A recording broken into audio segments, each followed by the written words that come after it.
Oi, pessoal, boa tarde. Bem, hoje a gente vai iniciar, vamos dar continuidade, né, às nossas lives que acontecem com os estudantes de pós-graduação do programa de pós-graduação em Química da UFJF.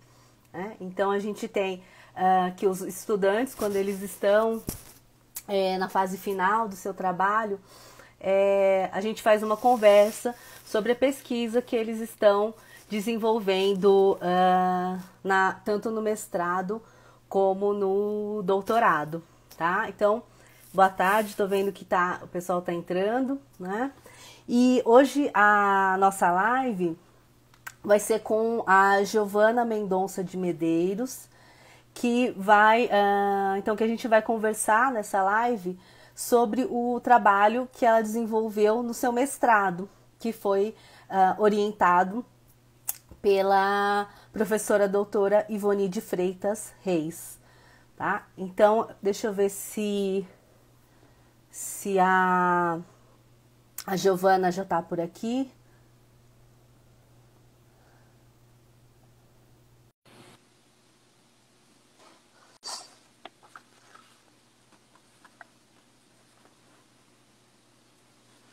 Vamos lá. Oi, Giovana, tudo bem? Oi, boa tarde, tudo bom? Boa tarde. Então, acho que a gente já pode começar, né, a live. E então eu estava falando para o pessoal, né, sobre o seu trabalho de mestrado, né, que foi orientado pela professora Ivone de Freitas Reis, que acho que eu vi que entrou aí, né? Isso. Boa tarde, Ivone. Saudades de você. Saudade também. Tô com muitas saudades da Ivone. Sim. E o título, né, do seu trabalho, então achei um título bem diferente, né, do que a gente abordou nas outras lives. Então, o título é Ellen Swallow Richards, a primeira mulher a ingressar no Instituto de Tecnologia de Massachusetts. Né? Então, Giovana, antes de a gente começar a conversar, né, sobre a sua pesquisa, a gente sempre pergunta, né, para os estudantes para contar um pouco sobre você, né, como que foi a sua trajetória até chegar aí na pós-graduação e ingressar nessa pesquisa que você está finalizando agora. Então, eu comecei, né, a minha graduação na UFF, na Federal Fluminense, em Volta Redonda, que é a cidade onde eu nasci, né, e onde eu moro. E lá eu fiz licenciatura em Química. O meu, na verdade, minha iniciação científica ela foi em analítica, em química analítica, mas na hora de ingressar no mestrado, né, de fazer a pós-graduação, eu quis me manter na área da educação, que é a minha paixão, assim, é onde eu realmente gosto de trabalhar e onde eu queria me especializar. E é assim que foi que eu decidi ingressar aqui nessa linha da educação em química. E então você trocou de área, né? É bem Troquei. bacana. Mas é bem bacana isso, né?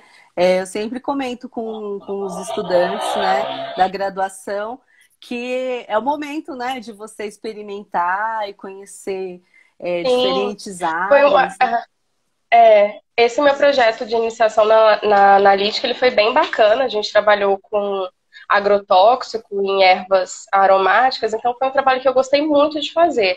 Mas a educação é o que realmente mexe comigo, é o que eu quero fazer, e aí tipo, não teve jeito, eu tive que trocar. E como eu estava falando, né, sobre o seu trabalho, acho que a gente não teve nenhuma live até agora, né, aqui nesse ciclo que a gente começou com os estudantes de pós, né, de alguma pesquisa na área de história da química, né? Uhum. A gente, né, já teve sobre síntese, né, analítica, a parte de eletroanalítica, teórica, né, teve o Vitor também, que foi da educação, mas especificamente, né, em História da Química, acho que você é a primeira. E aí, aí eu queria que você, antes de a gente falar do seu trabalho mesmo, né, do tema do trabalho, contasse um pouco para a gente, né, como que se faz, né, qual que é a metodologia de um trabalho da história da química, porque a gente está habituado a ir ao laboratório, né, trabalhar na bancada ou no Sim. computador. Então, acho que seria interessante você contar como que é, né, esse processo, essa metodologia quando a gente vai estudar a história da química. É uma pesquisa muito diferente, né? Para quem está mais acostumado com essa área do laboratório, igual eu já fiz essa iniciação em analítica, então a gente sabe como que é o trabalho na química de bancada, né? Agora, na história da ciência, é um trabalho muito mais, primeiro sozinho, né? Porque você trabalha muito tempo na frente só do computador, só com os arquivos históricos, ali os documentos históricos. Então, não tem aquele contato tão direto, né, com os colegas de grupo. A gente tinha o GEDUC, mas infelizmente com a pandemia acabou que cada um ficou trabalhando da sua casa, então eu acho que isso faz um tanto de diferença também para quem está acostumado com o laboratório.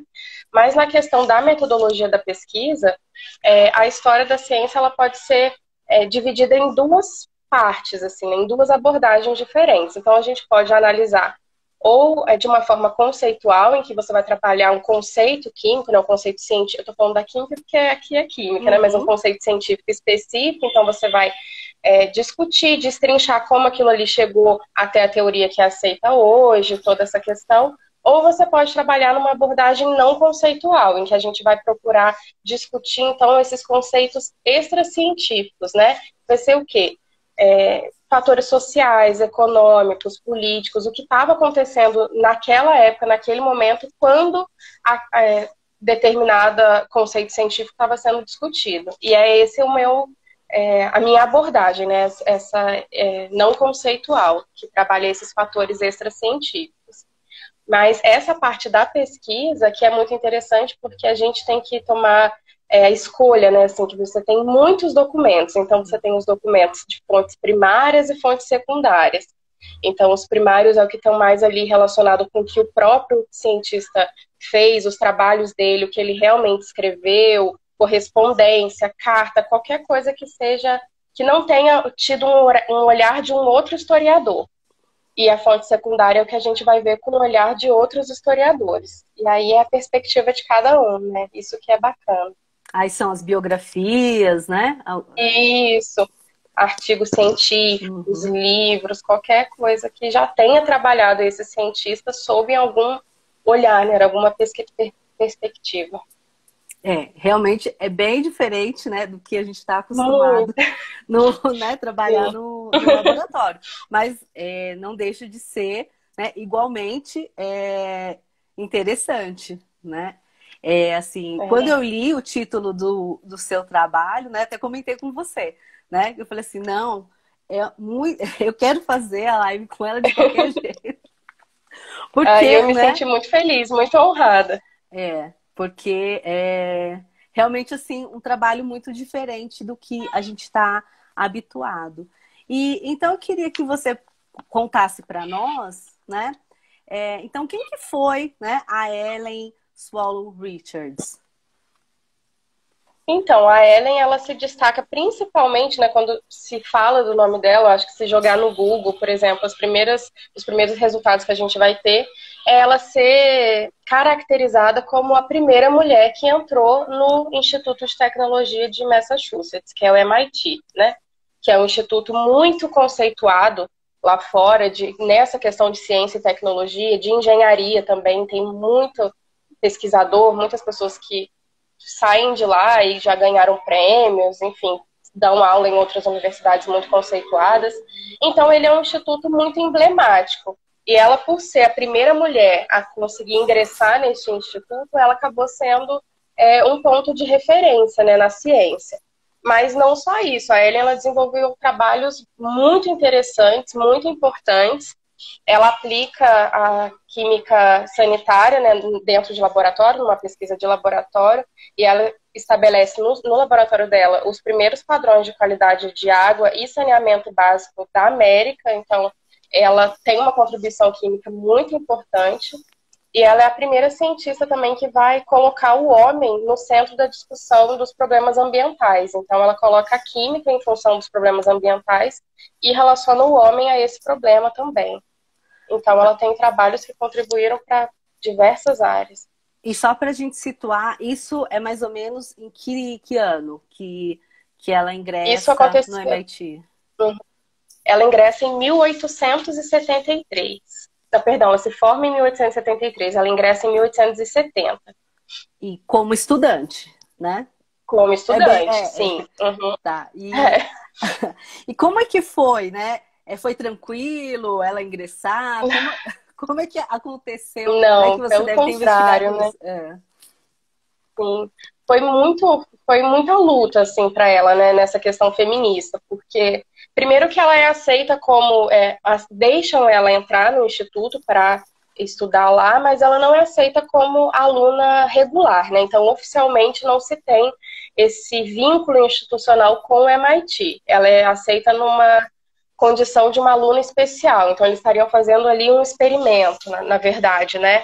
Isso é passado como uma vantagem, que ela não precisaria pagar nenhuma mensalidade, nenhuma taxa, mas é uma forma que eles encontram de não vincular ela oficialmente com o Instituto. Então, só aí a gente já vê que ela passou muita Quer dizer, dificuldade. aceita Lá dentro, mais ou menos, né? mais ou menos. Aceita, mas não é muito assim, não. Não é muito aceita. E aí, não, é só para fazer uma imagem ali, né? E aí lá dentro, tanto que ela não podia assistir às aulas junto com os outros alunos, ela não trabalhava no mesmo laboratório que esses outros alunos, então ela ficava sozinha no laboratório dos professores, ela não podia ter contato direto com nenhum colega homem, ela tinha que se vestir o tempo inteiro, né, com roupas que cobrissem até, só deixasse mostrando a mão, que cobrisse o pescoço todo, sempre de preto para não chamar a atenção de nenhum colega. Então, assim, por muito tempo ela estudou lá no MIT sob essas condições, né? Que são condições absurdas, se a gente for olhar. Ela tinha que ser invisível, o nosso olhar né? de hoje. Ela foi aceita, tinha que ser invisível, mas exatamente. ela tinha que ser invisível lá dentro. Lá dentro. Mas depois que ela se formou, né? Aí teve... como que ela continuou essas pesquisas dela? Como é que aconteceu? Então, quando ela se forma, ela já estava desenvolvendo essa pesquisa em análise química da água, né? Então, eles permitem que ela continue por lá por um tempo. E aí, 2 anos depois da formação dela, ela se junta a uma associação de apoio à educação para mulheres e, né, numa conversa com o MIT, eles cedem um espaço e ela constrói um laboratório de mulheres dentro do MIT.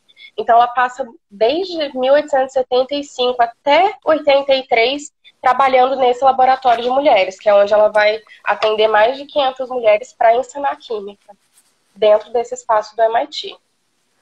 E ela, depois que ela ingressou, né, aí outras estudantes logo após também ingressaram. Como é que foi esse movimento? Só depois desse ingresso, né, delas nesse laboratório, elas não faziam parte do corpo discente, né, de alunos ali do instituto.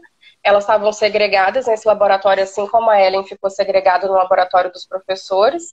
Então, eles ficam nessa condição, né, até 1883, que são 10 anos depois da Ellen se formar no instituto. E aí, só nesse ano é que o MIT ele decide expandir para um sistema coeducacional, né, em que os homens e as mulheres pudessem estudar juntos.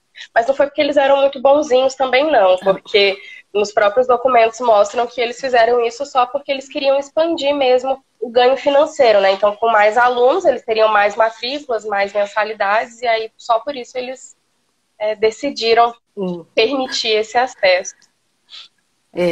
Triste, né? Mas muito triste. Muito triste. E quando ouvindo assim você contar, né, essa sua pesquisa, a gente tem um sentimento, eu digo a gente, né, como pesquisadora, é, uma, é, a gente enxerga, né, uma representatividade no seu trabalho, né?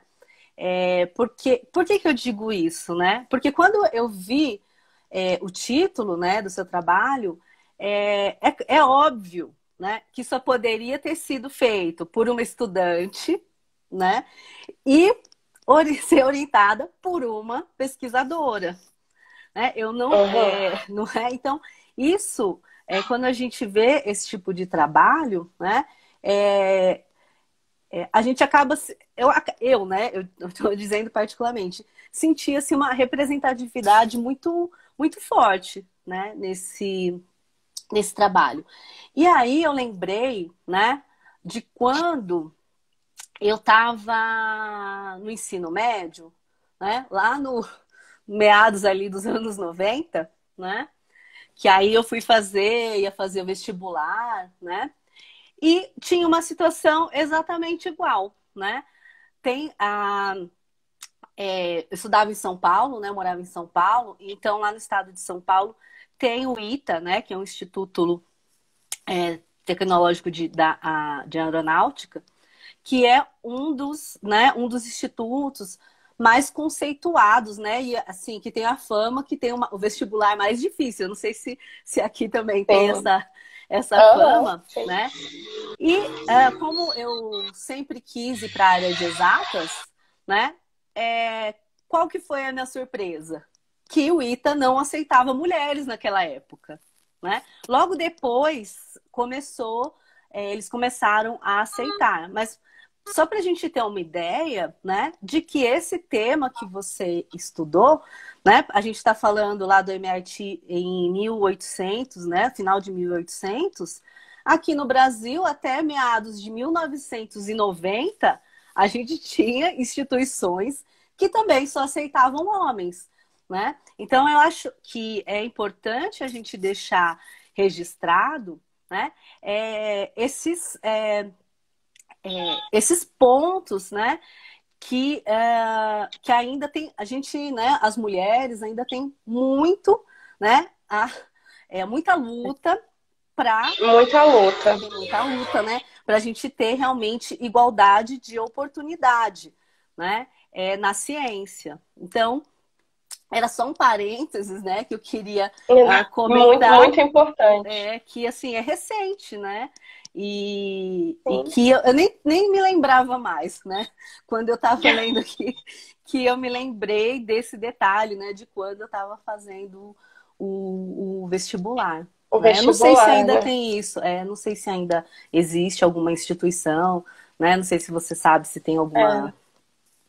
Eu aqui não tenho certeza se ainda existe alguma aqui no país que não permita o acesso a mulheres. Até uma coisa que é interessante pesquisar. Mas o que eu achei interessante do que você falou é que o acesso, né, ao ensino superior para mulheres ele foi permitido aqui no Brasil em 1879.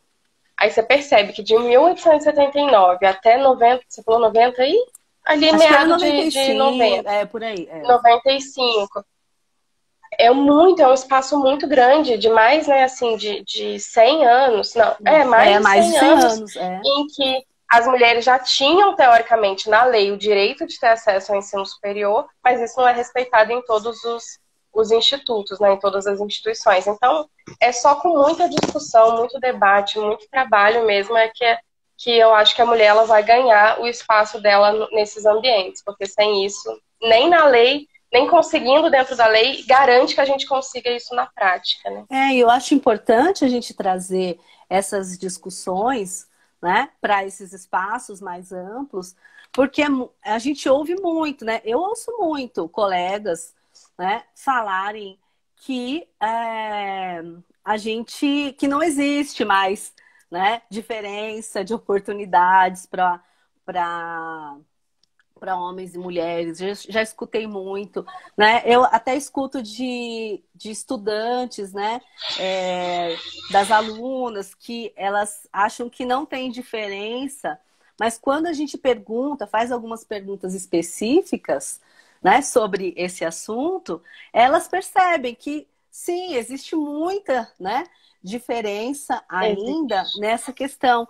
É, e aí também, né, tem questão de como que a gente apresenta os dados, né? Então, não sei se você já viu Uhum. os dados assim que dizem, ah, não, mas na universidade agora tem mais mulheres do que homens, né? Sim, mas E isso realmente não garante igualdade, né? Só para completar isso que você falou, não, acho que inclusive eu tem queria o que você censo comentasse isso, exatamente. que eu falar. O censo Uhum. da educação superior, mesmo se eu não me engano, é de 2017, ele mostra que a maior parte das pessoas matriculadas no ensino superior são mulheres e das que concluintes também. Então, se forma mais mulheres no ensino superior no Brasil. Só que se a gente for olhar, por exemplo, um censo de 2 anos depois, que é o de 2019, ele vai mostrar o perfil típico dos professores de universidades brasileiras. E Uhum. esse perfil típico, ele é masculino. Então, a maior parte dos docentes das universidades é formada por homens. Aí você para pensar como isso é possível, né? Se mais mulheres se formam, por que que mais homens é que são os professores? Então, isso a gente vai ter um efeito maior ainda quando vai subindo na carreira. Então, se a gente for olhar o número de reitores, de coordenadores, você vê um número menor de mulheres, porque elas não têm essa valorização na hora de se escolher, de passar por uma banca de avaliação, tudo isso ser mulher ainda pesa. Então, os dados mostram, né? Não é um achismo, é estudo, realmente. Não, é, a gente ainda tem muito, Muito. muita luta ainda, né? Estamos melhorando, É, mas muito, se a gente for comparar, né, só com esse exemplo da Ellen, a professora Ivone até colocou nos comentários aqui que é importante lembrar que nesse período que ela esteve envolvida no laboratório para mulheres, ela não tinha remuneração nenhuma. Então, ela fica quase 10 anos no instituto, trabalhando dentro do instituto, mas sem receber nada por isso. e Então, tendo que se esconder, né? Também. e Me- tendo que se esconder, é, exatamente. não pode aparecer, né? E, e quais, né? Você falou um pouquinho das áreas, né? A gente podia, acho que você podia falar um pouco mais de quais foram essas áreas, né? Que ela trabalhou. Você falou Assim, ambiental, né? Mas tem então, bastante coisa, né? tem bastante coisa. Ela ficou bem conhecida no meio científico por essa parte de análise de química sanitária, então ela trabalha muita coisa ali de alimentação, qualidade do ar, da água, contaminação, né, níveis de pureza, essa questão toda. Então, dentro da química mesmo, bruta, essa foi a área, a química sanitária foi a área em que ela mais se destacou e que tem mais trabalho. Mas ela também criou dois outros campos, né, de discussão da química, que é onde ela vai tratar da química aplicada, em que ela aplica a química em função da sociedade e da comunidade, que é a ecologia humana, em que ela vai discutir essas questões ambientais, fala também já lá desde que era um assunto até então não discutido da sustentabilidade, então de tomar cuidado com o uso, né, desses recursos que a gente tem, o uso indiscriminado dos recursos naturais. E ela fundou também a economia doméstica, que é uma ciência, né, uma aplicação da ciência em que ela vai trabalhar dentro da casa. Então, é uma ciência direcionada, naquela época, né, principalmente para as mulheres, em que ela vai tratar conceitos químicos de como analisar a água, como ventilar melhor a casa, como economizar. Naquela época, por exemplo, usava-se muito carvão, né? Então, como essa questão da ventilação afeta o gasto financeiro do carvão, então, toda essa questão ela aplicou dentro da casa. E ela também desenvolveu os primeiros estudos nos Estados Unidos da ciência da nutrição. Então, ela funda duas cozinhas experimentais em que ela vai trabalhar a questão da nutrição, de melhor alimentação, hábitos mais saudáveis e como isso mudaria a vida da população estadunidense. Então, o trabalho dela é muito amplo, né? É Fora muito. toda a questão que ela fez para o acesso das mulheres à ciência, que aí já é um trabalho totalmente à parte, que também foi muito grande, muito amplo. É interessante notar essa característica do trabalho dela de ser um trabalho aplicado e também, né, ter esse aspecto social, né? Ligado a tanto a inserção, né, das meninas lá, né, das estudantes na universidade, mas também a questão ambiental, né? Essa Uhum. questão É. de nutrição, né? De Ela tinha adulteração, né? muito isso. De Para ela, a alimentos, ciência né? não teria importância se ela não pudesse ser aplicada para o dia a dia, entendeu? Da sociedade e da comunidade.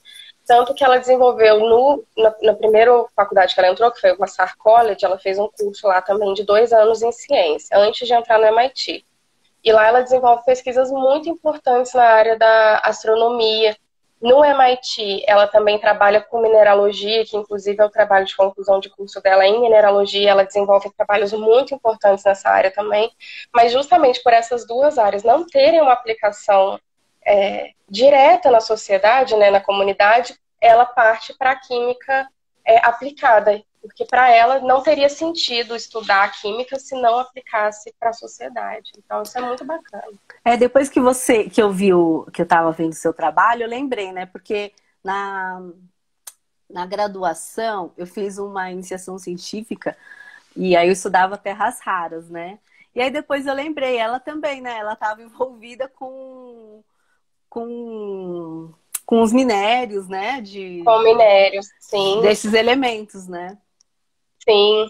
E ela desenvolve trabalhos bem legais. Ela, inclusive, muda a questão da indústria de níquel numa cidade no Canadá, porque ela descobre, né, nos minérios lá um percentual significativo de níquel. Então, essa pesquisa dela também traz bastante contribuição para a química na mineralogia. A professora até lembrou aqui, a professora Ivani de Novos Elementos, ela faz um trabalho em que ela vai avaliar umas pepitas, né? E aí nessas pepitas ela identifica 3 elementos já conhecidos e outros dois desconhecidos, mas a quantidade não era suficiente para análise. Então ela meio que deixa aquilo ali de lado e aí 2 outros cientistas, alguns anos depois, vão e identificam como novos elementos, né? E o trabalho dela não é citado. Então não dá crédito nenhum para a separação por ela ter isolado esses elementos. Mais um trabalho de mulher que não dá o crédito, né? Mais um. Não dá os créditos para a mulher. Realmente. Assim, eu tô falando isso porque são episódios recorrentes, né? A gente sempre já ouve vários, sim, né? São muitos os exemplos. Muitos episódios. Uhum. E Giovana, a gente podia ficar conversando aqui, né? Muito tempo. Dá vontade, né? Dá, de ir falando. porque tem muita. É um trabalho muito rico, né? Muito obrigada. E eu queria. Você tem.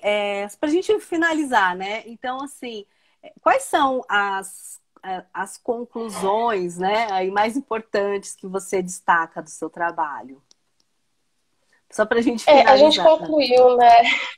Que embora a Ellen ela tenha sido uma cientista de grande destaque e que tenha aberto o caminho muito até então inacessível para as mulheres lá naquela época nos Estados Unidos, ela expandiu o conhecimento científico para as mulheres tanto nos Estados Unidos quanto no Canadá, então ela fez esse trabalho muito importante. A gente conclui que essa questão da equidade, né, das mulheres na ciência, ela ainda está muito aquém do que deveria ser. Então essa foi, eu acho que uma das nossas principais conclusões. E a outra é do uso da história da ciência, né, como esse fator motivacional, que é a intenção da nossa pesquisa, que é resgatar essas mulheres, essas pioneiras que tiveram umas contribuições tão significativas para a ciência e que foram sendo apagadas ao longo da história. Então, nossa intenção é que esse resgate feminino ele seja um instrumento de incentivo para novas pesquisadoras, né, para novas meninas que estão aí estudando, que estão no momento de definir qual carreira vai seguir, que elas possam ver na ciência uma oportunidade, né? Não achar que a ciência é um reduto masculino ali e que não tem espaço para mulheres, porque tem espaço e as mulheres elas estão presentes na ciência. Então, eu acho que essas são as 2 principais conclusões do nosso trabalho. E o quanto a Ellen foi importante para essa química aplicada, né? Para essas primeiras discussões em química aplicada que mudou muita coisa com essas duas disciplinas, principalmente na área da ecologia humana. E assim, pelo que você estava citando, são várias áreas, né? Então, tem desde mineralogia, né, até economia doméstica. Então, assim... Economia doméstica, ecologia humana, química sanitária, muita coisa. É muita coisa. Realmente, realmente acho que a gente...